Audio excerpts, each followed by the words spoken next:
আচ্ছা, আজকেই যে কোনো সিদ্ধান্ত হয়ে গেছে যে ভারত অত হাজার টন ডিজেল পাঠাবে কিংবা সমস্ত নিষেধাজ্ঞা উঠে যাবে, এরকম কিছু ঘোষণা নেই।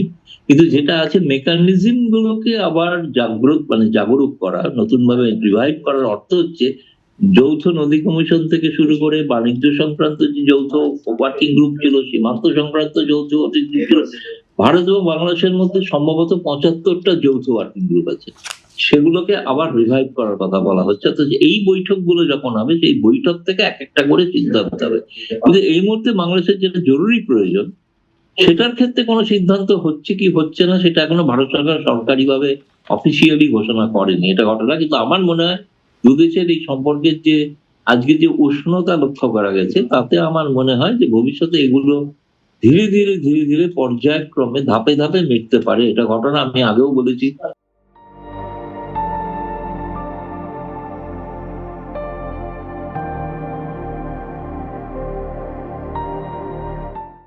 যে পর্যটন ভিসা পশ্চিমবঙ্গ আসামের নির্বাচন শেষ না হওয়ার আগে চালু হবে না। মেডিকেল ভিসার সংখ্যা হয়তো বাড়তে পারে, যে সংখ্যাটা মাত্র ৪.৫ লাখে নেমে এসেছিল ২০২৫ সালে, যেটা আগে উল্লেখ করেছেন ওরা বৈঠকে, যে একটা সময় এটা ২৬ লক্ষ ছিল। ফেরত দেওয়ার ক্ষেত্রে ভারতের আগ্রহ আছে? ভারতীয় হত্যার ক্ষেত্রে এটা ঘটনা যে এটা তারা, আমি আগেই বলেছি বোধহয় প্রথম আমার স্টেটমেন্টে, যে হাসিনার প্রত্যাবর্তনের ইস্যুটা কিন্তু থাকবে এবং সেটা চলতে থাকবে, তার আইনি প্রক্রিয়া। সেটার কারণে দুদেশের সম্পর্কে কোনো বাধা হবে না। এক। দুই হচ্ছে হাদির প্রসঙ্গ, নিশ্চিতভাবে সে এখন ভারতের ন্যাশনাল ইনভেস্টিগেটিভ এজেন্সির হাতে আছে।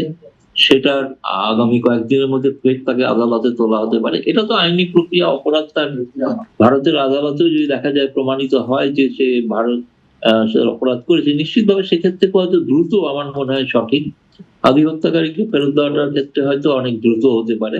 মানে শেখ হাসিনার থেকেও, যে কারণে হয়তো বাংলাদেশ স্টেটমেন্টে হাদির প্রসঙ্গের কথা, ওটা বাংলাদেশের একটা খুব আবেগপ্রবণ ইস্যু, এবং যেটা বাংলাদেশও জানতে চায় যে তাদের হাতে নিয়ে, হেফাজতে নিয়ে কেন বা কি কারণে ঘটেছিল, কারা ঘটিয়েছিল।